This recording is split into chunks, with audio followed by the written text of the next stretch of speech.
Bonsoir à tous, merci d'être avec nous pour votre émission 45 minutes, une mi-temps pour parler du foot dans la région, de Lens, Lille, Valenciennes et Amiens. Avec nous dans l'équipe ce soir, Joël Dominguetti du journal d'équipe. Salut Joël. Jean-Marc Devray et Manu Magdelaine de la rédaction de France 3 Nord-Pas-de-Calais. Bonsoir. Et à vos côtés, messieurs, Éric Roy, notre invité ce soir. Bonsoir Éric. Bonsoir messieurs. Directeur sportif du Racing Club de Lens. Et vous êtes là pour répondre à nos questions, bien évidemment, mais aussi à nos internautes, nos abonnés. N'hésitez pas à partager ce live. Posez vos questions, on les posera directement à Éric Roy. Il est là pour vous ce soir. Éric, on va commencer par une image qui, évidemment, va vous faire plaisir. Regardez, c'était vendredi soir, cette avalanche de buts de la part du Racing Club de Lens. On part du côté de Bourg-Perona, 6-0. Éric Roy, on connaît le début de saison catastrophique du Racing Club de Lens, avec de telles ambitions. Ces 6-0 là, ça fait du bien?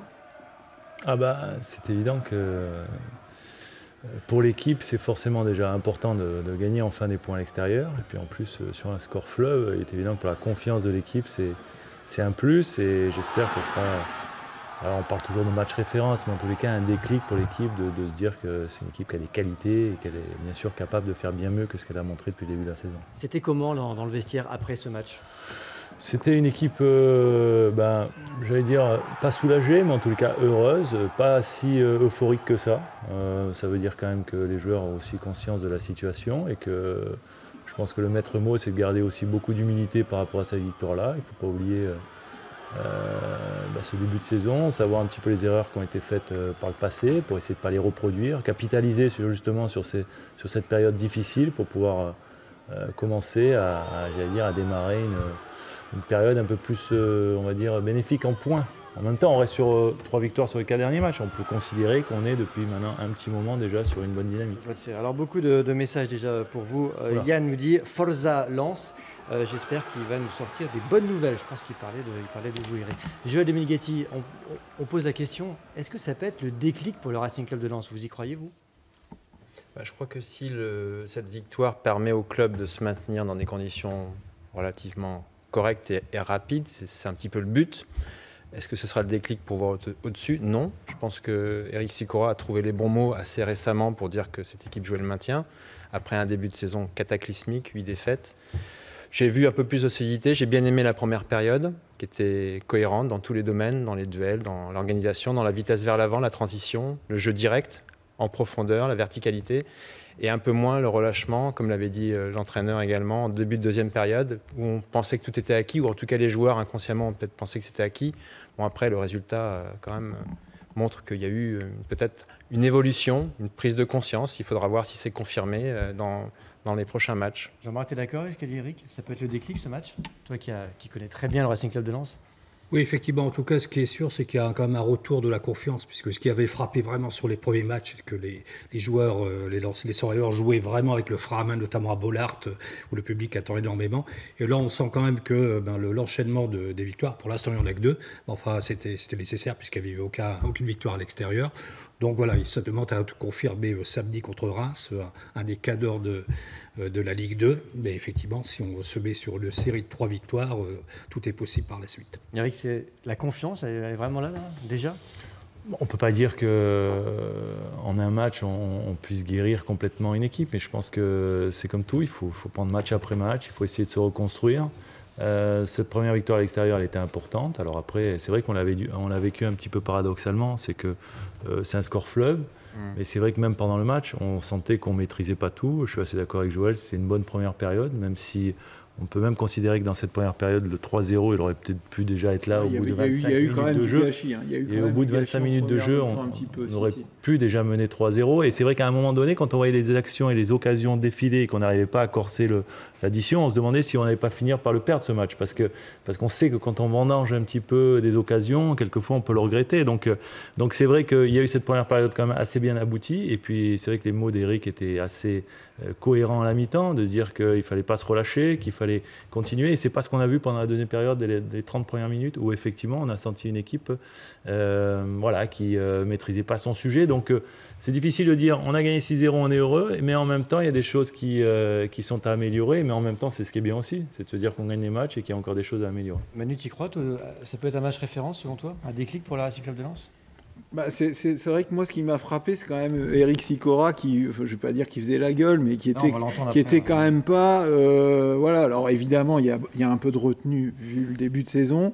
Et il y a aussi, je pense, dans le contenu du match, quand même des choses qui étaient quand même loin d'être parfaites. L'efficacité... Maintenant, après 8 défaites, que c'est pas parfait au bout de 2 matchs. Et après, là où on peut relativiser aussi, c'est que Bourg-Péronat, c'est l'équipe qui est juste devant Lens au classement. Donc... le déclic, j'ai envie de dire, repose-moi la question après Reims, parce que évidemment que c'est plus du tout le même match et ce sera plus le même contexte, en plus Bollard, enfin voilà. Donc là, je réponds joker à ta question. Joël, on va écouter justement Eric Sicora, c'était vendredi soir, un entraîneur qui vient de mettre 6-0 à une autre équipe et qui fait un petit peu la gueule quand même, écoutez-le. En première mi-temps, on a trop de situations de but et trop peu d'efficacité par rapport à ce qu'on a comme occasion de but. Voilà, après, on est quand même à 3-0 à la mi-temps, mais s'il y a un peu plus, c'est mieux parce qu'à 3-0, t'es jamais à l'abri. Et je reste aussi focalisé sur ce qui n'a pas été, parce que si Bourg a un peu de réussite, ils reviennent dans le match. Et après, je sais pas comment ça tourne, justement, parce que la confiance, elle n'est pas totalement retrouvée et on aurait pu être en difficulté. Maintenant, bon, on va pas se plaindre non plus. On gagne ce match-là. La différence de but, on l'améliore aussi. Donc voilà, c'est une bonne soirée. Eric, il a raison.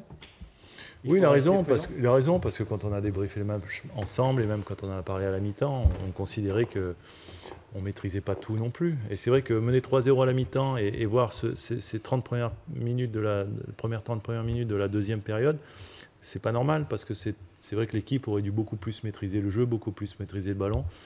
Ça a été mieux sur le dernier quart d'heure, mais à un moment donné où Bourg-Péronat jetait un petit peu toutes ses forces et se découvrait beaucoup. Donc voilà, je pense qu'il faut être capable d'analyser le résultat, être assez content du résultat et être capable d'analyser le contenu et se dire qu'il y a des choses à améliorer.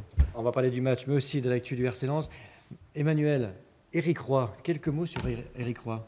Mais Éric Roy, on a pas mal de questions à vous poser. Parce que vous avez eu, je crois, 50 ans le 26 septembre. C'est ça, il n'y a pas longtemps. C'est ça. Et donc, pour vos 50 ans, vous vous êtes offert un beau cadeau, une galère au RC Lens. C'est un peu ça. On se dit, début de saison catastrophique, historique à plein de points de vue. Un entraîneur viré, 7 matchs sans victoire, un président historique lui aussi, qui est écarté des fonctions opérationnelles. Alors on se dit, vous, l'ancien joueur, l'ancien entraîneur, l'ancien manager sportif de l'OGC Nice, qu'est-ce que vous venez faire là? Qu'est-ce que vous voulez apporter à ce club? Quels objectifs vous avez? Quelle marge de manœuvre vous aurez? Voilà, ça c'est les questions un peu globales. Et peut-être d'abord pour commencer, une question qui est peut-être liée aux autres, à vous de nous répondre. Vous êtes le premier directeur sportif de ces 15 dernières années, au moins, on va dire, à ne pas être un ancien du RC Lens. On se souvient de Sibierski, de Blanchard, de Leclerc, voilà, il y a eu plein de gens. Est-ce que vous avez l'impression que ça a été déterminant pour décrocher ce poste? Je suis incapable de vous répondre à cette question. Je crois que cette question, il faut la poser à l'actionnaire majoritaire. Moi, je sais quand on m'a appelé pour me demander si le projet pouvait m'intéresser, je suis venu discuter, parler football pendant de longues heures. On s'est retrouvés sur beaucoup de points. Comme je l'ai dit, moi, je suis un passionné de football et quand on aime le football, on aime forcément le Racing Club de Lens. Donc voilà, ça s'est fait naturellement. Posé autrement, est-ce que vous avez fait une bonne partie de votre carrière justement à Nice? Ouais. Est-ce que, avec le recul, vous analysez que parfois, être un ancien dans un club, installer plein d'anciens dans un club, comme c'est le cas encore aujourd'hui à Lens, historiquement, est-ce qu'à force, ça peut être un problème? Ça, c'est une question qu'on se pose souvent en regardant l'organigramme de Lens, en regardant l'histoire récente de Lens. De mon expérience personnelle, je pense que quand on part sur une opération, comme est en train de le faire Eric, une opération un petit peu, pas de sauvetage, parce qu'on est au début de la saison, mais en tous les cas, une situation, on arrive pour rétablir une situation. C'est peut-être plus facile quand on est du coin, parce qu'on connaît bien les joueurs, on connaît bien le contexte, on connaît bien l'environnement, on a des choses qu'on peut appréhender plus facilement. Après, pour durer, dans la durée, c'est peut-être plus compliqué aussi, parce que forcément, on connaît tout le monde aussi. On est plus dans l'émotion parce que quand on perd un match, on le ressent peut-être beaucoup plus fort que quand on en gagne, on a l'impression qu'effectivement aussi, c'est des choses qu'il faut arriver à maîtriser. Donc c'est toujours pareil. Je pense que chaque histoire est différente, mais il est évident que pour être opérationnel très rapidement, c'est bien aussi forcément de connaître le coin. Et je pense qu'Eric, c'est pas sa première en plus opération, un petit peu sauvetage, ou en tous les cas d'arriver dans ce contexte-là. Mais je pense que maintenant, il espère pouvoir s'installer dans la durée. Est-ce qu'il va pouvoir s'installer? On va en tous les cas essayer de lui mettre les moyens pour le faire et essayer de l'entourer pour le faire, tout simplement. Parlons-en tout de suite. Alors la rumeur Eli Boep. Écoutez, moi je sais pas, je l'ai lu comme vous. J'ai vu de la rumeur d'Eli Boep. Mais j'ai vu que c'est Eli qui m'a fait des propositions de travail. Donc là maintenant, c'est lui qui passe. C'est ça qui s'est vraiment passé. Ah non, pas du tout. Non. Eli m'a appelé pour me féliciter. On travaille ensemble sur BeIN Sport pour me féliciter en me disant que c'était un magnifique challenge. Mais à aucun moment, ou alors j'ai pas bien écouté, mais à aucun moment il m'a fait des propositions de travail. Mais soyons très clairs parce que ça veut dire que pour vous, ça veut dire que pour vous, il faut installer Eric Sicora dans la durée au RC Lens. Le RC Lens n'est pas en train de chercher un autre entraîneur. Ah non, pour l'instant non. Le RC Lens, c'est un pour l'instant non ou non? Non, mais pour l'instant non. Je vous dis pour l'instant non. Maintenant, un entraîneur a besoin de gagner des matchs. On peut s'appeler qui on veut, devenir d'où on veut.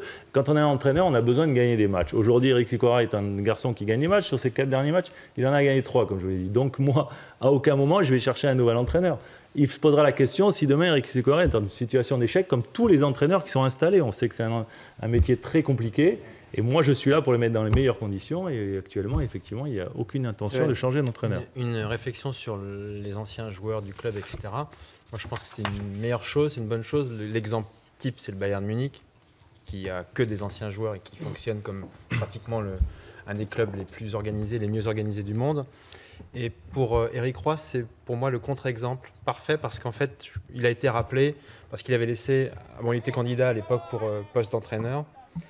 Il n'avait pas été choisi au profit d'Alain Casanova notamment et il avait laissé un mémoire qui a alerté et plutôt favorablement l'actionnaire, qui l'a rappelé, qui a discuté, qui a vu cette profondeur, ce recul, cette analyse, c'est ça qui l'a séduit. Et le fait qu'il vienne de l'extérieur, parce que je pense qu'il va faire où il a fini, où il a commencé, un audit. Il y a un travail considérable à faire. Il faut changer les mentalités, il faut changer le système qui était installé depuis des années. Et peut-être qu'avec quelqu'un de l'extérieur qui a obtenu, c'était à sa demande, les pleins pouvoirs sportifs, peut-être que ça va durablement changer au Racing Club de Lens. Jean-Marc, on vient de faire une image avec la conférence Une petite de presse. précision. Allez-y, Eric. Mais moi, je l'ai donné à l'actionnaire principal quand je l'ai rencontré là. Et je ne pense pas qu'il l'ait lu avant que je lui ai donné. Il a eu écho, c'est ce qui l'a incité éventuellement à découvrir. Donc c'est vrai que je lui ai transmis à ce moment-là. Donc je pense qu'il l'a lu effectivement dans la soirée, dans les jours qu'on suivit. Et c'est à partir de ce moment-là où il m'a dit qu'effectivement il comptait rentrer en négociation exclusive avec moi parce que je pense que je ne suis pas la seule personne qu'il a rencontrée pour ce poste-là. On a vu une image avec Gervais Martel qui était à la conférence de presse quand vous êtes arrivé. Jean-Marc, c'est aussi un personnage qui reste au Racing Club de Lens, bien que ses fonctions soient amoindries, j'allais dire. Oui, alors justement, la question que je me pose, c'est est-ce que vraiment vous allez travailler avec un Gervais Martel qui est écarté de la direction exécutive? C'est ce qui a été dit clairement à votre arrivée et quand on a présenté la restructuration du club, sachant que c'est Gervais Martel, que c'est son club. Là, apparemment, il est relégué à un simple rôle de président d'honneur, même s'il est président du conseil d'administration. Mais enfin, voilà. Donc, un rôle amoindri. Est-ce que vous pensez vraiment pouvoir travailler normalement sans avoir perpétuellement Gervais Martel sur le dos, ce qui serait un petit peu logique, parce qu'il conserve toujours une aura auprès des supporters de toute façon. Il a le bureau à côté de moi. Il est plutôt à côté de moi que sur mon dos. Moi, j'ai beaucoup d'affection pour Gervais, qui est un personnage du football français que tout le monde connaît. Et justement, est-ce qu'on peut l'écarter des décisions exécutives? Aujourd'hui, il n'est pas écarté puisqu'il est à l'intérieur du club. Donc après, pourtant, ce que j'ai cru comprendre de la part de Arnaud. Non, mais je pense qu'il est écarté au niveau de la signature. Il n'est plus mandataire social. Ce qui n'est pas rien. Il n'est plus mandataire social. Maintenant, après, il est quand même là, il peut donner son avis. Et je pense que son avis comptera. Et je pense qu'il est incontournable dans l'organisation du club. Et moi, je n'ai pas bien compris, honnêtement. J'ai vu comme Jean-Marc, j'ai écouté attentivement la conférence. Moi, j'avais compris qu'il était écarté de toute décision opérationnelle. Maintenant, là, c'est le cas. Il est écarté. Mais en même temps, par exemple, médiatiquement, il n'y a rien qui change. Samedi, on a tous entendu l'analyse de Gervais Martel sur le 6-0.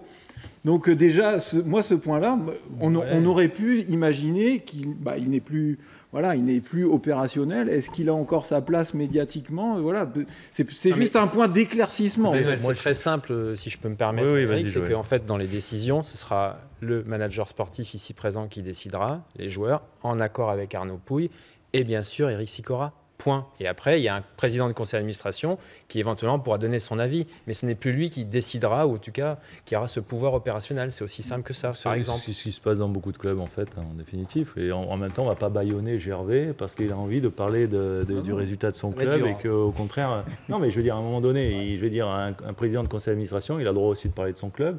Et si on lui tend un micro pour lui demander ce qu'il pense de la productivité de son équipe lors du dernier match, il a le droit de le faire aussi. Donc je veux dire, à partir de ce moment, j'ai pas de Eric Roy, beaucoup de questions sur Twitter. Reader dit Sico va-t-il rester en place? Réponse oui. C'est oui. Deuxième question de Mathieu Le Lançois. Y aura-t-il des ventes cet hiver au mercato? Écoutez, là, c'est encore un peu trop tôt pour le dire. C'est vrai que moi, j'ai vu à peu près 7-8 entraînements. J'ai vu un match. J'ai besoin de me laisser un petit peu de temps pour voir effectivement l'effectif. Les joueurs qui sont, à mon sens, importants. Les joueurs, effectivement, qui le sont moins et qui auront peut-être besoin d'aller trouver du temps de jeu ailleurs. De faire un point définitif avec Sico. Peut-être un dernier point définitif quelques semaines avant le mercato pour décider de tout ça. Mais c'est encore un petit peu trop tôt pour l'instant. Mais il est évident qu'aujourd'hui, quand on regarde l'effectif, qui est à plus de 30 joueurs, on peut considérer qu'on a un effectif qui est un sureffectif pour la Ligue 2.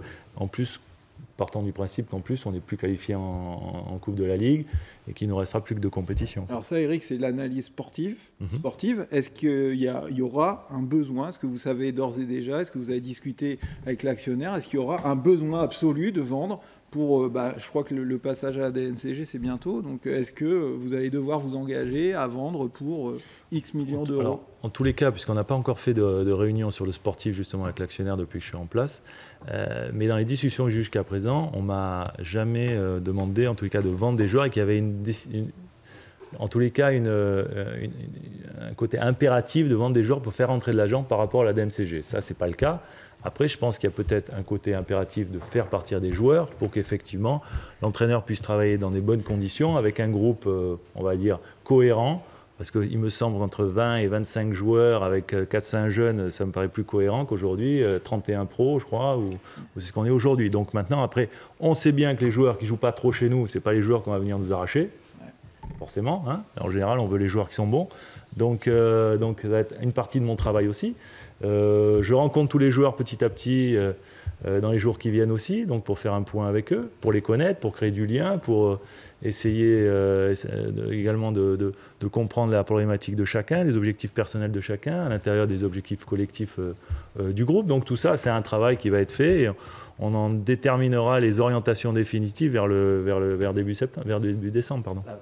Un petit mot, n'hésitez pas à poser vos questions, partager le live, n'hésitez pas en régie à me donner le cours de jeu aussi, ces 45 minutes, vous avez le temps pour poser vos questions à Eric Roy. Justement, un tweetos nous pose une question aussi, Eric, le nom c'est PSG, quels sont vos objectifs cette année, clairement?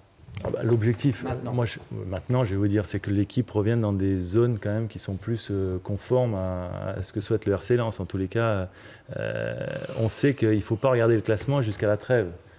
Concentrons-nous déjà sur nos matchs, regardons déjà nos performances, essayons de gagner le plus de points sur les prochains matchs et puis on verra déjà, on fera déjà un premier bilan à la trêve, de voir dans quelle zone du championnat on se trouve et puis après on essaiera peut-être de se projeter sur la fin du championnat sur des objectifs précis. Aujourd'hui l'objectif c'est déjà de sortir de cette zone qui était une zone très dangereuse pour le club par rapport à son début de saison. Joël, est-ce qu'il y a quelques semaines on a dit est-ce qu'on croit à la remontada du Racing Club de Lens? Tu crois toi Joël? Non, j'y crois pas. Après, j'espère que le club pourra gagner 4 ou 5 victoires sur la phase aller encore, ce qui fait un match sur 2, ce qui arriverait à 21 points, ce qui à mon avis serait un total relativement raisonnable par rapport à un début de saison que je répète catastrophique, qui est du jamais vu, et qui a des points de retard. Et puis on verra ce qui se passera après en janvier, parce qu'il y aura la capacité de l'actionnaire à pouvoir mettre de l'argent pour recruter des joueurs clés qui auront été ciblés par Eric Roy et par l'entraîneur. Le cas échéant, il y aura peut-être 1 ou 2 départs avec des joueurs qui arrivent en fin de contrat en juin 2018. Et puis, bien sûr, il y aura peut-être des départs anticipés, sachant que le club s'est engagé auprès de la DNCG au plus tard en juin 2018 à vendre pour 10 millions. Cette somme n'a pas été atteinte. C'était en 2 fois. Il y avait juin 2017 et juin 2018. Il faudra bien arriver à cette somme. Ou alors, l'actionnaire remettra la main à la poche, ce qui n'est pas sa vocation, en compte courant bloqué ou en augmentation de capital. Il y a beaucoup de questions des supporters sur Christian Lopez. Où on est, en gros, leur question, la joie Sully Brognard, où on est sa prolongation. Voilà, il y a plein de gens qui posent cette question parce que, bah oui, effectivement, Lopez était le joueur majeur de la saison passée, donc voilà, et qui continue en plus plutôt pas mal cette année. Ça en est où Bah, écoutez, c'est un garçon que je dois rencontrer, je pense, dans la semaine, ou au début de semaine prochaine. Donc j'en saurai plus quand j'aurai parlé un petit peu avec lui, de savoir ce qui était prévu avant, ce qui était peut-être amorcé ou pas. J'ai vu que quelques joueurs sont partis libres la saison dernière, au dernier mercato. Donc il ne faudrait peut-être pas essayer de recommencer les mêmes erreurs. Oui, il faudra qu'on nous explique pourquoi Lala, qui n'était pas forcément contre rester à Lens, est parti. Et maintenant il joue, et bien, à Strasbourg. C'est un exemple aussi, qu'on nous explique pourquoi il y a des joueurs qui étaient a priori libres, comme Duplus, sont arrivés pour 400 000 €. Je n'ai pas compris, je ne sais pas à qui ça profite, mais c'est un peu surprenant. Eric, explique. Duplus était libre. On m'avait bien expliqué en Belgique qu'il était libre et finalement il est venu avec un contrat et en tout cas il a fallu racheter, ça a coûté 400 000 € à ma connaissance. Bah, s'il est venu au mois de... A priori, il est venu dans le dernier jour du mercato. Ouais, le dernier jour, ouais. Ça me paraît bizarre qu'il ne soit pas sous contrat s'il est venu... Il a peut-être signé une prolongation. Voilà, mais au départ, je me renseignerai, mon cher Joël. Tous les Belges nous avaient bien expliqué qu'il était libre et que c'était une opportunité pour le club. Autre question qui revient souvent, c'est un nom, c'est l'Atlético Madrid, qui est actionnaire du RC Lens. Et on nous a dit, quand Solferino est arrivé à la tête du RC Lens, qu'il y aurait des passerelles, qu'il y aurait des choses sur le plan sportif qui pourraient jouer, des prêts. Beaucoup de supporters ont imaginé que des joueurs qui ne jouent pas trop à l'Atlético pourraient venir à Lens. Est-ce que là-dessus, il y a des dossiers qui avancent? Parce que depuis, il n'y a rien eu. Alors écoutez, moi c'est toujours difficile de vous parler des choses qui se sont passées avant moi et des choses qu'on vous a promis avant que j'arrive en poste. Maintenant, tout ce que je sais, c'est que j'ai l'impression que ce qu'on avait imaginé par rapport à l'Atlético ne s'est pas passé. Que l'Atlético n'a même pas tellement regardé, parce qu'en plus je trouve que si l'Atlético était réellement intéressé par le RC Lens, je pense qu'il y avait des joueurs au RC Lens qui auraient pu intéresser l'Atlético. Je parle que des garçons comme Cyprien, même le petit Bourigeaud, enfin c'est des garçons à un moment donné auxquels l'Atlético aurait pu mettre un droit de préemption, quoi. Je veux dire, et quand on a vu l'évolution de Cyprien après derrière à Nice, donc je pense que l'Atlético s'est pas trop occupé du RC Lens. D'accord. Et je pense qu'aujourd'hui il faut que le RC Lens n'attende pas trop de l'Atlético non plus. Il pourrait même se désengager encore plus. Ça tombe bien puisque Joseph Olgourian va racheter 100% des capitales à hauteur dans les 5 prochains mois au grand maximum. Ça c'est acté. Et je voudrais rappeler, pour ne pas avoir fait de précision la dernière fois que je suis intervenu, qu'il a acheté en son nom propre. Donc c'est son argent personnel. Et donc c'est une info quand même de l'équipe qui est importante de Joël. C'est vrai que cette question-là, bon, Eric, vous n'étiez pas là, vous, à cette époque-là, mais cette question de l'Atlético, elle a été très importante au départ, en tout cas pour peut-être faire la transition Mamadov, parce que l'Atlético était lié à Mamadov. Joseph Olgourian et pas l'inverse. Voilà, oui. Parce que M. Aguilo était un des administrateurs du club, et qu'il était aussi le gestionnaire de fortune de M. Mamadov. Voilà la genèse là, au moins, on a clarifié les choses ce soir. L'Atlético, on n'en parle plus. Moi, je vais vous dire que de mon côté personnel, alors Joël est très bien informé, mais moi, dans ma discussion avec l'actionnaire, puisqu'on en parle, principal, je lui dis, vous savez, j'ai l'impression qu'à Lens, tout est un peu compliqué. Il y a le RC Lens, on parle d'Atlético Madrid, on parle des choses comme ça. Moi, je pense qu'à un moment donné, si vous voulez clarifier les choses, si à un moment donné, vous pouvez tout racheter, je pense que ça ne sera pas plus mal pour la gestion du club et pour sa pérennité. Et donc, effectivement, si c'est dans les tuyaux, puisque Joël a l'air très informé, je pense que ça peut être que mieux de clarifier les choses. Avant de parler du LOSC, de Valenciennes et Damien en fin d'émission, encore des messages. Eric, on revient sur le terrain avant de quitter le sujet du Racing Club de Lens. Aurélien dit Reims, ça va être dur pour Lens. Un autre message dit Arnaud qui dit le révélateur du renouveau sera Reims. Emmanuel lui disait, là ce sont les choses sérieuses entre guillemets, c'est le leader, vous allez affronter. Est-ce que ce sera là le match de référence que vous attendez ? Non, pas forcément, parce que vous pouvez très bien battre Reims et puis après pas enchaîner. Tous les matchs ont des matchs références aujourd'hui pour nous. Ce qu'il faut bien comprendre, c'est qu'on n'a plus trop de jokers. Et qu'à un moment donné, tous les matchs vont compter. Tous les matchs où on pourra prendre des points, ce sont des matchs importants à jouer. Celui de Reims, c'est le match le plus important parce que c'est le prochain, tout simplement. Celui de Bourg était très important. Et quand on le préparait, Bourg n'avait pas perdu un match à domicile. C'était une équipe qui avait la réputation d'être très difficile à jouer, d'être très difficile à manœuvrer. Et nous, inversement, on n'avait pas gagné un point à l'extérieur. Donc vous imaginez déjà, maintenant, c'est Reims qui se présente. Bien sûr que ça va être compliqué pour le RC Lens. Reims, c'est le leader du championnat. A priori, une des équipes les plus fortes de ce championnat, qui fait figure de favori. Donc, mais en même temps, on reçoit à Bollaert, on n'a rien à craindre quelque part. il faut faire un bon match, il faut que les joueurs soient dans l'esprit et que quelque part, ils nous sortent une grosse prestation. Ils sont capables de le faire parce que je pense que tout le monde sera derrière l'équipe ce week-end. Eric, une question sur un autre cas particulier, celui de Bostock, qui intéresse aussi beaucoup les supporters parce que Bostock, il a été important quand même, semblant de rien, la saison dernière. Il a épaté parfois sur le terrain. Et Bostock, c'est une des décisions fortes d'Eric Sicora. Il a été écarté là, lors du dernier match, il n'était même pas sur la feuille. Ça, c'est pour vous êtes manager sportif, ça, c'est le genre de cas qui est compliqué parce que Bostock, c'est une valeur quand même pour le club au départ. Et là, on sent que ça va l'être de moins en moins. Question de Yann, Bostock est-il sur le départ? Bien sûr, c'est un dossier à appréhender. Moi, j'essaie de comprendre un petit peu la genèse, c'est toujours pareil, de ce qui a pu se passer entre un joueur qui était le meilleur joueur de la Ligue 2 élu la saison dernière, qui a reçu a priori des offres au mercato d'été, d'après ce que j'ai compris, qui est resté là. De ce que le club demandait, je crois. Peut-être, mais qui est resté là et qui n'a pas souhaité prolonger. Donc voilà, tout ça, c'est assez simple. C'est un garçon qui va être en fin de contrat donc à la fin de la saison, si le club ne remonte pas, parce que je crois qu'il a une année automatique. Donc voilà, c'est des décisions qu'il faudra prendre avec, comme l'a dit bien Joël, le sportif, l'actionnaire principal, le directeur général. On essaiera de prendre la meilleure décision pour le RC Lens. Oui, puis en précisant quand même que John Bostock a quand même été blessé en deuxième partie de saison. Il n'a jamais retrouvé son niveau de la première partie de saison. Donc il y a ça aussi, il y a l'incertitude sur le niveau réel de Bostock d'implication non plus aussi. Disons les choses clairement. Il y a un moment où ça l'a perturbé, ce faux départ. Et peut-être qu'aussi il y a eu les performances qui n'ont pas suivi. Donc il y a des choix cohérents qui ont été faits de ne pas le remettre dans l'équipe à un moment dans donné, un premier temps. Vous parlez d'Eric Sicora. Bon, rien n'est définitif. C'est un de ses choix forts, forcément sur le moment. Après, comme le dit Joël, en sport et en football en particulier, rien n'est définitif. Mais vous savez, il n'y a pas un entraîneur qui se prive d'un joueur qui considère qu'il peut vous faire gagner un match. Donc s'il ne le met pas actuellement, c'est qu'il considère qu'il n'est pas apte à remplir les objectifs qu'il lui demande sur le terrain. Allez, on va passer à Valenciennes. Restez avec nous, Eric, parce que je sais que tous les matchs vous intéressent. On va se quitter avec ce message de Guillaume pour vous, Eric. Eric, samedi, match à guichet fermé, ça va être le feu. Voilà, ça promet une belle ambiance. Allez, Valenciennes, regardez messieurs, c'était l'image du jour, filmée aujourd'hui par Emmanuel Kinard et notre équipe Claire Chevalier, l'arrivée de Réginald Ray. Il est né à Cuques, ancien attaquant.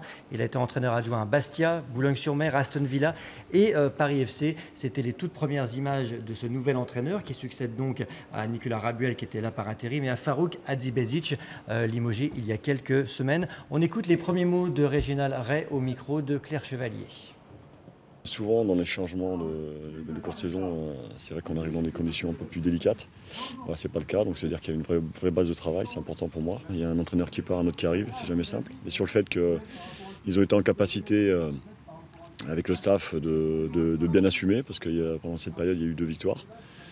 Et c'est toujours mieux pour un entraîneur qui arrive en courte saison d'arriver dans ces conditions-là, forcément. C'est une petite série, mais c'est une série quand même de 2 victoires consécutives.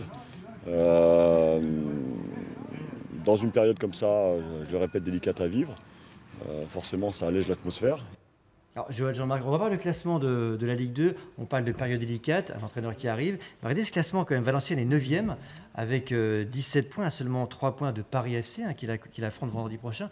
C'est pas une situation catastrophique, c'est curieux ce qui se passe à Valenciennes, Joël, non? Parce qu'il y a un équilibre là, qui est toujours difficile à trouver et qu'il y a eu cet imbroglio entre le président et son entraîneur, que les résultats n'étaient pas, loin s'en faut, catastrophiques. Il y avait une qualification pour les 8e de finale de la Coupe de la Ligue qui se jouera à Pierre-Mauroy contre le LOSC. Et puis il y a eu une embrouille entre le président qui a considéré que les propos et les ambitions de son entraîneur n'étaient pas suffisantes à ce qu'il voyait de son effectif et de ce qu'il pensait pouvoir tirer de la quintessence de son équipe. Voilà. Après, il y a eu un choix qui a été fait. L'arrivée de Réginald Ray, c'est quelqu'un d'entier. C'est quelqu'un qui va avoir des idées bien arrêtées. Et puis voilà, malheureusement pour Farouk, ça s'est terminé. Et puis ça repart sur un cycle. Je pense que Rabuel a joué le joint venture. Il était aussi très en contact avec Réginald Ray. Donc il y a une continuité quand même dans l'effectif. Je veux dire, il n'y a pas eu de cassure. Donc je pense que la greffe peut prendre. Message de Valentin, Ray c'est pas trop top entre guillemets, mais c'est pas cher pour le club. Ça joue aussi ça joue aussi effectivement. Ça joue beaucoup. Ça joue beaucoup, vous voulez dire. Dans le panel de choix des entraîneurs pour remplacer Hadzibedzic, évidemment, il y en a certains qui ont été écartés pour ces raisons-là. Non, mais et d'autres, il n'a pas voulu venir. Alors. Et Diziak a fait énormément de choix économiques. Je vous rappelle que le club est en processus de conciliation jusqu'en juin 2018, et il y a énormément de cadres qui ont quitté le club, pas forcément de leur plein gré. Ils ont été victimes de de procédures.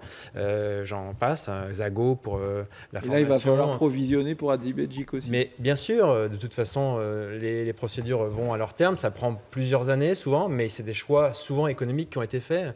Et je pense que pour Farouk et le remplacement de Réginald Ray, c'est un choix aussi économique qui a été fait. Jean-Marc, c'est un coup de poker ou pas? Oui, certainement, parce que qu'on le veuille ou non, Farouk Hadzibedjic était quand même, avait donné d'excellents résultats. D'ailleurs, les supporters étaient tous derrière lui.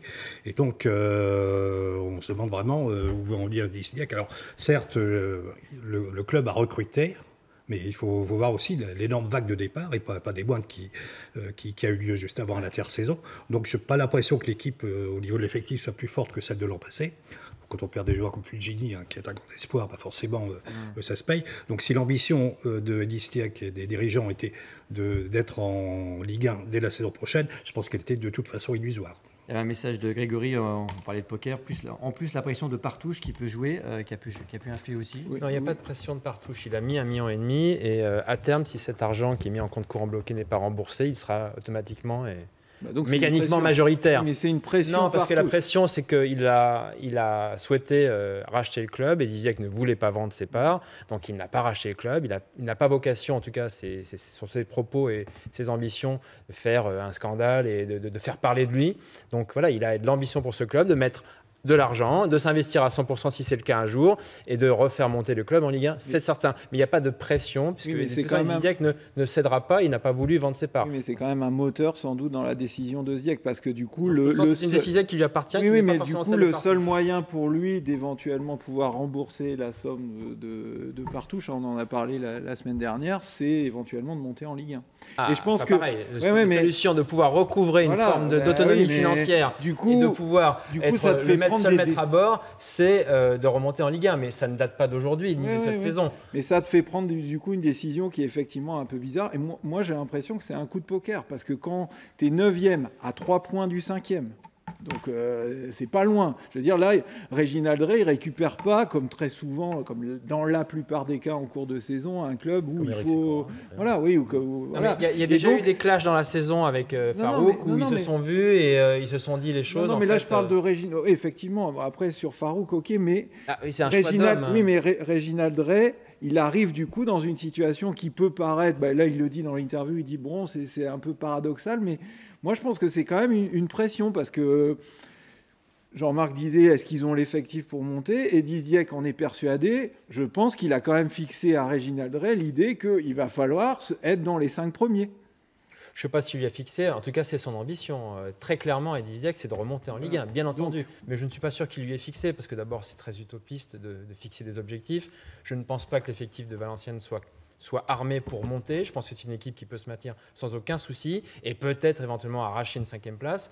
Mais de là à penser que cette équipe peut monter, je ne le pense pas. Non. En regardant les buts de Valenciennes contre Tours, un vainqueur 2-0, Eric Roy, on avait un tweet de Laurent Mazur de ma Ligue 2. En 11 journées, la Ligue 2 a vu un quart de ses entraîneurs limogés. C'est dur pour les entraîneurs en ce moment, non? Vous qui avez été aussi sur le banc. C'est un métier très dur, quoi qu'il arrive. En Ligue 2, en Ligue 1, où vous soyez, c'est un métier très dur, parce que ça demande beaucoup. Et il y a peu de reconnaissance dès qu'on perd quelques matchs. Donc effectivement, mais en même temps, quand on fait ce métier-là, on sait tout ça. Je veux dire, quand on est un professionnel du football, on connaît ces risques-là. Donc voilà, je crois que ce sont aussi des êtres à part, les entraîneurs. Ce sont des garçons qui sont peut-être un petit peu plus... je veux dire costauds psychologiquement que tout un chacun. Donc voilà, c'est une partie intégrante de leur métier, mais c'est vrai que c'est un métier très très compliqué. Réginald Ray, c'est l'homme de la J'ai plutôt un bon a priori sur lui, je le connais un petit peu pour avoir joué contre lui, puis pour l'avoir vu adjoint de longues années de Fred Hans par exemple, à Bastia ou ailleurs, mais bon, c'est vrai que c'est un garçon que je trouve plutôt intéressant. Maintenant, voilà, c'est toujours pareil. On sait que les entraîneurs, malgré tout, ne sont jugés que sur les résultats. Donc, on va attendre maintenant, effectivement, si, comme vous le dites, il va atteindre l'objectif de la montée. Si, c'est ce qu'on lui a fixé, mais implicitement, Joël le dit. Même si ça n'a pas été explicite, franchement, la seule raison du changement, c'est la volonté, ou en tout cas la dissension sur la capacité ou non à monter. Hadzibedjic pensait que non. Ouais, voilà. Disdiac pense que oui.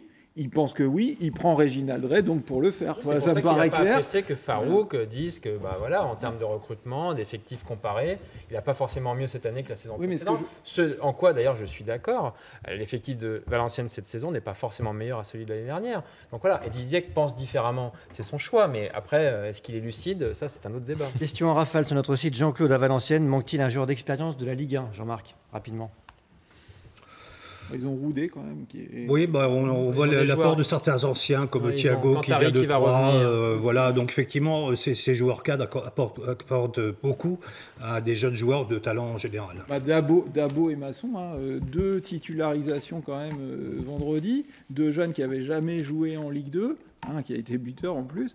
Enfin voilà, il y a quand même aussi des choses à Valenciennes qui fonctionnent, il y a une assise, il y a une vraie assise. Il y a un esprit, il y a quelque chose. Ils n'ont pas gagné le match précédent, pas chez eux, mais 4-3 là, par hasard, ils étaient menés 3-1. Il s'est passé quelque chose. C'est la preuve que cette équipe, elle vit, qu'il y a une âme dans cette équipe. C'est d'ailleurs, à mon avis, un peu le drame du VFC, c'est-à-dire qu'il y a un très bon centre de formation. Regardez tous les joueurs qui sont sortis ces 3-4 dernières saisons formés à Valenciennes, qui sont partis dans les clubs de Ligue 1, ils sont quasiment tous titulaires.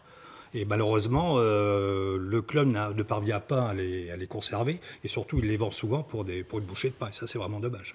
Allez, on passe au LOSC, messieurs. Vous l'avez vu sûrement dans les kiosques ce matin. Regardez cette une de nos confrères de La Voix des Sports. On va le voir un plus près. Ara Kiri.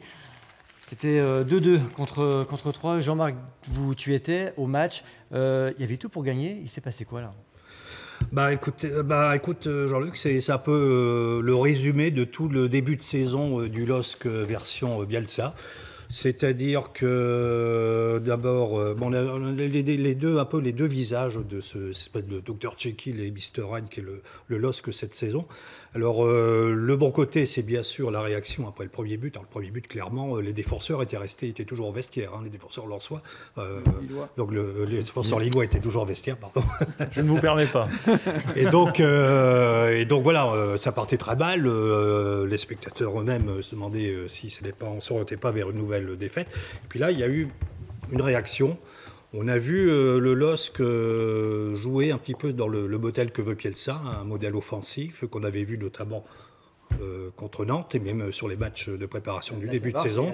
Et puis à la fin, c'est inexplicable, un relâchement. Enfin voilà, alors peut-être du part d'expérience. Je rappelle que l'équipe est jeune quand même.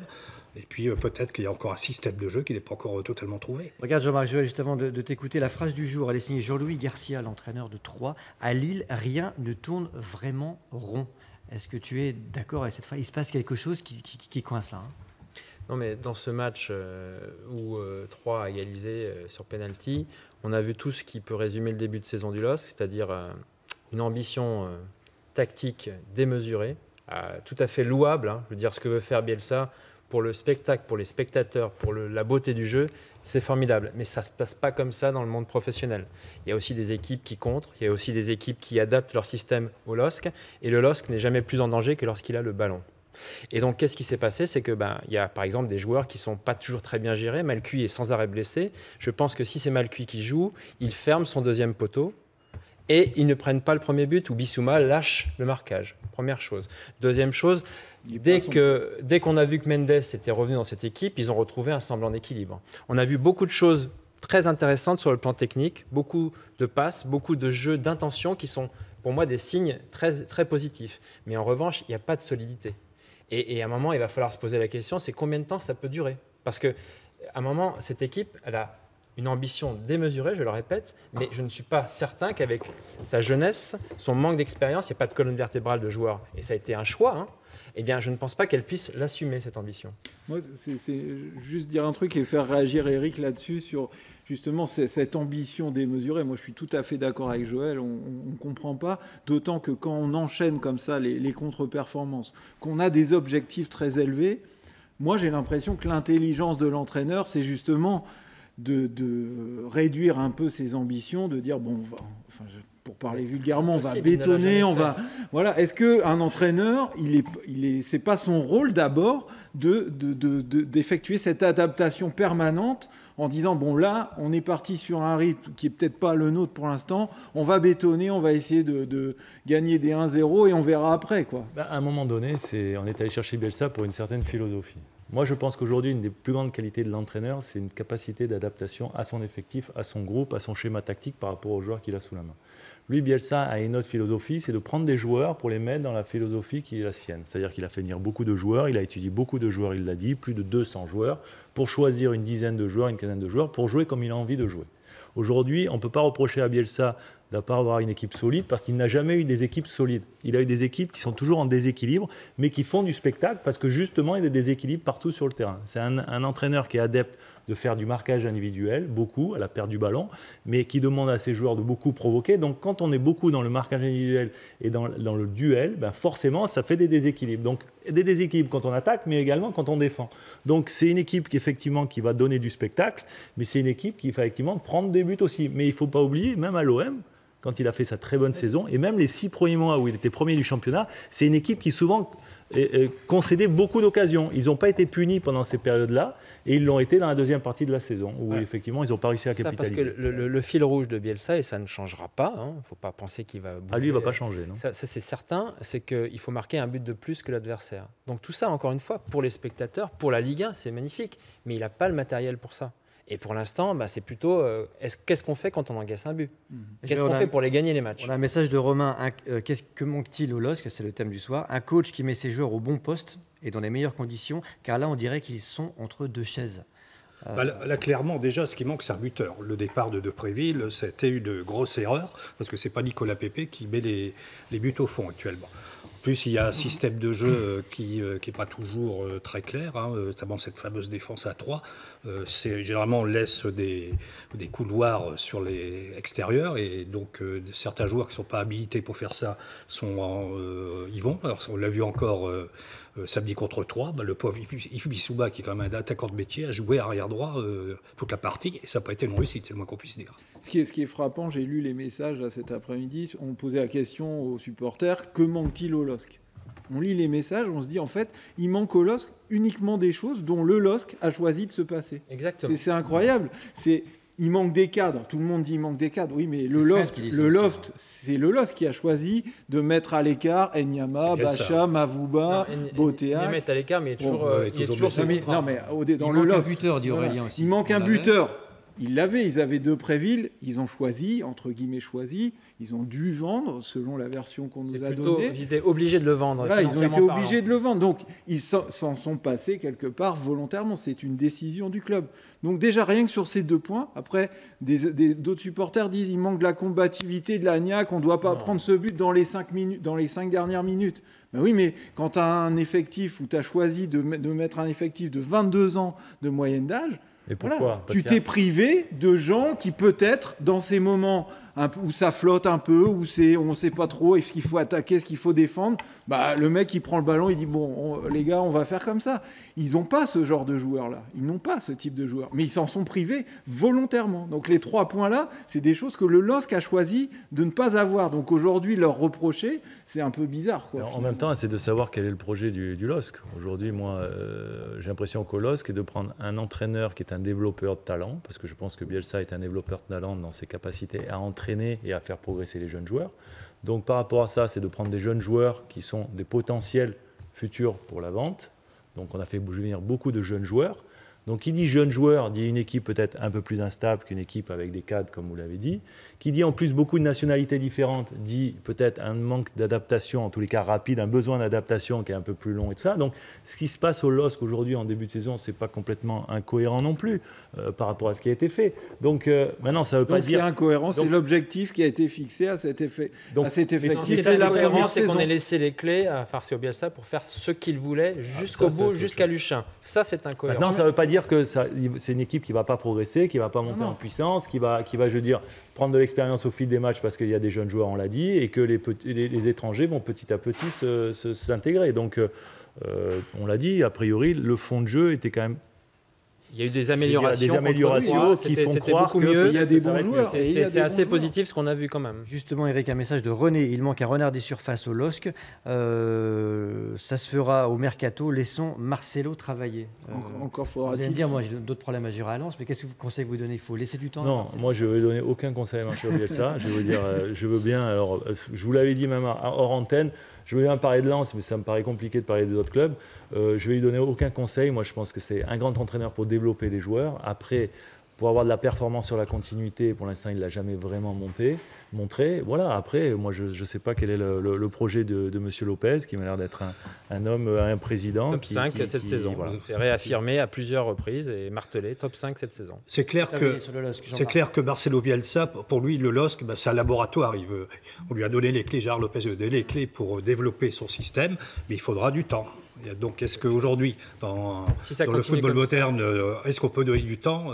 Si ça continue comme ça, à minima, il faudra, et je pense c'est déjà lancé, un défenseur central de métier et un attaquant axial de métier pour janvier. Coup de sifflet final, rapidement, un mot sur Amiens, Joël. Amiens-Lille qui avait été interrompu. On en est où exactement pour les prochains matchs? Alors, les prochains matchs, ils ont lieu au Havre, puisque le club ne peut pas recevoir pour le moment, il n'y a pas d'homologation. Et ensuite, on attendra de voir quel sera le sort d'Amiens-Lille avec la commission de discipline en novembre, parce qu'on se demande si le match va reprendre à 0-0. Sur quel terrain, on ne sait pas non plus. Et est-ce que le score sera maintenu? Est-ce qu'on repartira à la 16e minute? Pour l'instant, il faut attendre. On a déjà des premiers éléments, c'est l'enquête du parquet qui montre qu'il y avait des défaillances sur les barrières qui n'étaient pas correctement scellées.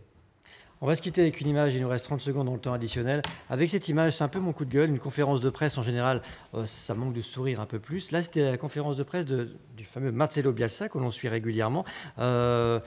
C'était lourd hein, comme conférence de presse, tu les connais bien, Joël. Marcelo Bielsa qui regarde sa montre 5 fois en une demi-heure, pas beaucoup de sourire. Alors moi, je sais qu'il y a beaucoup d'enjeux dans le football, Eric, on est bien d'accord, il y a beaucoup d'argent. Mais juste ce que j'allais dire, souriez, montrez un petit peu que vous faites un des plus beaux métiers au monde, un des mieux payés aussi. C'est vrai, il faut du sourire dans ce football. Je suis complètement d'accord. Moi, vous savez, si je suis là, si je vous l'ai dit, c'est par passion. Parce que moi, j'aime le foot. Donc, on m'a donné l'opportunité de revenir dans le foot. Vous imaginez? Moi, tous les jours, je me levais avec un sourire incroyable parce que j'allais m'entraîner. Donc, c'est le message aussi que je fais passer aux joueurs. Et montez votre niveau d'exigence parce que vous avez la chance de faire un métier extraordinaire. Et en plus d'être bien payé, comme vous l'avez dit, pour le faire. Donc, ayez le sourire. Merci Eric Roy d'avoir accepté l'invitation du 45 minutes et on vous dit les 5 lettres face au leader rémois. Merci à vous. Merci Manu, merci Jean-Marc, merci Joël. Plaisir. Revoyez l'émission sur nos pages Facebook France 3 Picardie et France 3 Nord-Pas-de-Calais. Très belle soirée, à bientôt, ciao.